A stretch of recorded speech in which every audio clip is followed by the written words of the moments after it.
K-pop Demon Hunters is catching up to Rosé's historic radio success. Golden, taken from Netflix's historically massive animated film K-pop Demon Hunters, still has room to grow in America. The track reached #1 on several of Billboard's most competitive charts weeks back, but radio airplay moves at a slower pace than streams or sales, and the cut is still reaching larger and larger audiences. While Golden has started to lose ground on a handful of rankings thanks to an influx of smashes from Taylor Swift's new blockbuster album, The Life of a Showgirl, it is on its way up, up on a handful of airplay charts. This frame, the tune inches closer to becoming only the second K-pop #1 on Billboard's pop airplay list. Can Golden from K-pop Demon Hunters hit #1 at pop radio? Golden ascends one space from #4 to #3 on the pop airplay chart. That's a new high for the catchy tune on the top 40 radio roster. Even just a few years ago, such incredible success at pop radio for anything connected to K-pop would have been nearly unheard of. But thanks to the work of some of the biggest stars in the field, such as BTS, Blackpink, and individual members of the two groups, K-pop is more popular than ever. Blackpink's Rosé claims the only K-pop #1. Only one track connected to K-pop has climbed higher on the pop airplay chart. That record belongs to Apt, the collaboration between Blackpink star Rosé and Bruno Mars. So far, that tune is the only #1 in the history of the pop airplay list that fits such a description, although Golden is making a play to match it.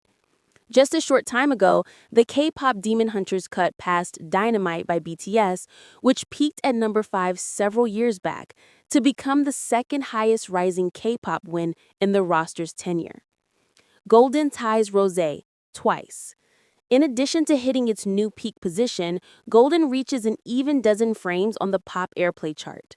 As it arrives at that figure, the tune matches several others as the fifth longest-running hit by any solo female musician from the K-pop genre. Golden is credited to the fictional girl group Hunter X, as well as the three women who voiced the film's characters, EJ, Audrey Nuna, and Rayami, some of whom come from a K-pop background. Golden is now on the same level as two tunes credited to Blackpink singer Rosé, as both her solo cut, Toxic to the End, and her duet with Alex Warren, On My Mind, also spent 12 weeks on the list. Rosé's Apt holds the longevity record for K-pop women.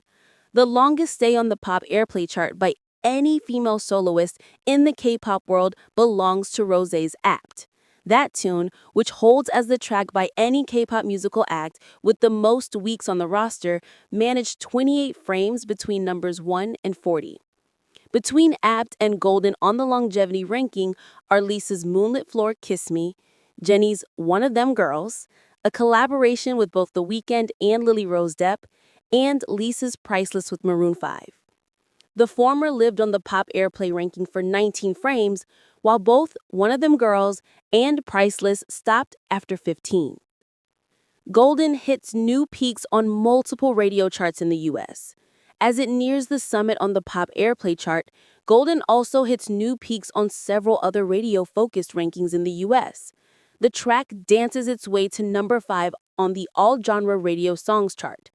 At the same time, it leaps from #22 to #16 on Billboard's Dance Mix Show airplay list. Golden is steady at its all-time peak on both the adult pop airplay and adult contemporary rosters, as it holds at #7 and 28 respectively. The fate of Ophelia pushes Golden from the top 10. For the past several months, Golden has largely ranked as the #1 song both in America and globally, but that changes this week.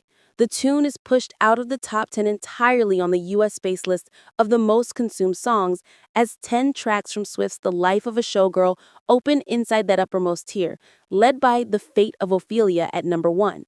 That single also conquers the two global rankings, although Golden does manage to hold on inside the top 10 and could return to the throne after The Fate of Ophelia enjoys a run at #1.